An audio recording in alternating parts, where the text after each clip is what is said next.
حضرت حلیمہ رضی اللہ عنہا فرماتی ہے رسول اللہ صلی اللہ علیہ وسلم کی پرورش باقی بچوں سے تھوڑی سی مختلف تھی. فرماتی ہے 1 سال کا بچہ رسول اللہ صلی اللہ علیہ وسلم جب 1 سال کے تھے تو یوں محسوس ہوتے تھے جیسے 2 سال کے. جب 2 سال کے تھے تو 4 سال کے لگتے تھے.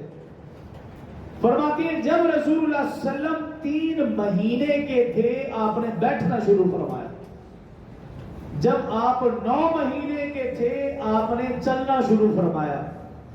فرماتی ہے جب 10 ماہ کے تھے آپ صلی اللہ علیہ وسلم نے بکریاں چرانے کی خواہش کا اظہار کیا. جب آپ 1.25 سال کے تھے رسول اللہ صلی اللہ علیہ وسلم نے تیر اندازی کے مقابلے میں حصہ لیا. جب آپ 2 سال کے تھے کشتی کے مقابلے میں آپ شریک ہوئے. یہ آپ کے 2 سال کی کارکردگی ہے. عام بچوں سے مختلف آپ کی پرورش تھی.